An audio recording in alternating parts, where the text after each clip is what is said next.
ആദ്യം സാറ് കാണണം എന്ന് പറഞ്ഞ് വിളിച്ച സമയം ഒരു കാര്യം ഉറപ്പായിരുന്നു. കാര്യം ഒരു മ്യൂസിക്കൽ ട്രീറ്റ്മെന്റ് ആയിരിക്കും. കാര്യം ഇതിന് മുമ്പത്തെ സാറിന്റെ മൂവീസ് എടുത്തു നോക്കിയാലും സാർ ഏറ്റവും കൂടുതൽ ഫേമസ് ആയിട്ടുള്ളതും അദ്ദേഹത്തിന്റെ പാട്ടുകളും ആണ് ഏറ്റവും കൂടുതൽ. കാരണം ഇന്നത്തെ ചെറുപ്പകാലം മുതൽ റൊമാൻറ്റിക് സോങ്സിന്റെ ഒരു എന്താ പറയുക ഒരു ഏജ് പ്ലെയർ ആണ്.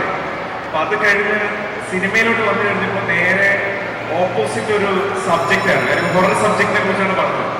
അപ്പൊ ഹൊറർ സബ്ജക്റ്റിനെ കുറിച്ച് സംസാരിച്ച് പിന്നീട് കഥ കേട്ട് വന്നു കഴിഞ്ഞപ്പോൾ എല്ലാം ഉണ്ട്. അതായത് ഒരു ആക്ഷനാണ്, ഒരു ഫാമിലി സെന്റിമെന്റ്സ് ഉണ്ട്, ത്രില്ലറാണ്, റൊമാൻസ് ഉണ്ട്, എല്ലാം ചേർന്നിട്ടുള്ള ഒരു ഫ്ലേവറുള്ള ഒരു സിനിമയാണ്. പിന്നീട് കൂടുതൽ വർക്ക് ചെയ്ത് വന്നപ്പോഴാണ് മനസ്സിലായത് ഈസ്റ്റ് കോസ്റ്റ് വിജയൻ എന്ന് പറയുന്ന ആളുടെ ഇപ്പൊ നമ്മൾ ഈ കാണുന്ന പോലെയല്ല. എന്താ പറയാ, ഒരു സാധാരണ നമ്മൾ കാണും എല്ലാവരും ഒരു ഹീറോ ഓറിയന്റഡ് മൂവി ആയിരിക്കും, അല്ലെങ്കിൽ ഒരു മെയിൽ ഓറിയന്റഡ് മൂവീസ് ആണ്. പക്ഷെ സംഭവം അതല്ല. കാര്യം ഇതിവിടെ ഇരിക്കുന്ന രണ്ട് സുന്ദരിമാര്, രണ്ട് ആക്ട്രസസ്, അവരെ കൊണ്ട് ഫൈറ്റ്, അവരെ കൊണ്ട് എന്താ ചെയ്യിപ്പിക്കാത്ത പരിപാടിയൊന്നുമില്ല. അപ്പൊ ആദ്യം പുള്ളിക്ക് മൈക്ക് കൊടുത്തപ്പോൾ തന്നെ അപ്പൊ എനിക്ക് കൂടുതലൊന്നും പറയാനില്ല. കാര്യം ഇനിയിപ്പോ ഈ സിനിമയുമായി ബന്ധപ്പെട്ട് ഒരു ആക്ടറിനൊന്നും പറയാൻ പറ്റാത്ത തരത്തിൽ പുള്ളി സംസാരിച്ച് തീർത്തു. പിന്നെ എൻ്റെ ഒരു ജനറേഷനിൽ ഏറ്റവും കൂടുതൽ ഇപ്പൊ നമ്മുടെയൊക്കെ ജനറേഷനിൽ ഏറ്റവും കൂടുതൽ ഇപ്പൊ ആൽബം തുടങ്ങിയ ടൈമും അല്ലെങ്കിൽ ഈസ്റ്റ് കോസ്റ്റിന്റെ ലവ് സോങ്സ് ഒക്കെ ഭയങ്കരമായിട്ട് നമ്മളെ ഇൻസ്പയർ ചെയ്തിട്ടുള്ള ഒരു ജനറേഷനിൽപ്പെട്ട ഒരാളാണ് ഞാൻ. അപ്പോൾ സാറായിട്ട് കൊളാബറേറ്റ് ചെയ്തതിന് അതിയായ സന്തോഷമുണ്ട്. പിന്നെ ഞാൻ പൊതുവെ കൂടുതലും കുറച്ചും കൂടി ഗ്രൗണ്ടഡ് ആയിട്ടുള്ള റിയലിസ്റ്റിക് സിനിമകളാണ് കൂടുതലും ചെയ്യുന്നത്.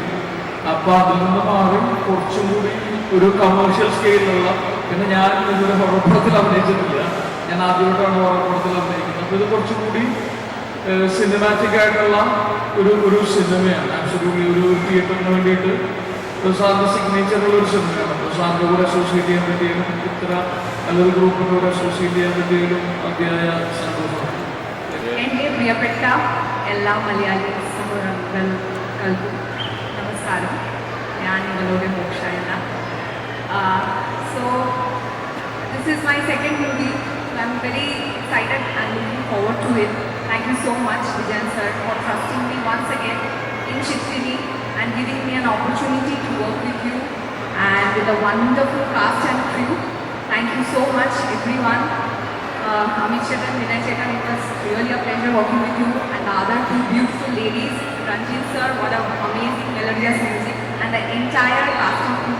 Anil sir, thank you for the, it was the first movie was also your novel, this is also you're the writer of the story. Thank you so much, and I love you all my Malayali friends. This is like my second home now. Thank you. We need your love and support for Chitrini. എല്ലാവർക്കും സുഖമല്ലേ? So I cannot speak so much good Malayalam like Moksha, Aarti and the other cast and crew. So, but I'll try a little bit. So, Chitrini എൻ്റെ ആദ്യ മലയാള സിനിമയാണ്. എനിക്ക് വളരെ സന്തോഷമുണ്ട്. ദയവായി just forgive me. I just forgot the other line. And second thing, thank you so much Vijayan sir for trusting me to be a part of one of the central characters in Chitrini.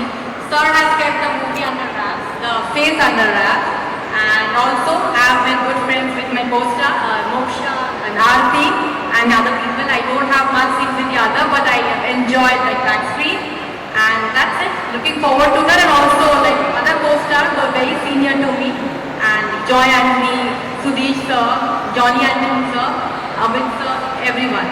And just looking forward to the reviews. Thank you so much. എല്ലാവർക്കും എൻ്റെ വിധമായ നമസ്കാരം.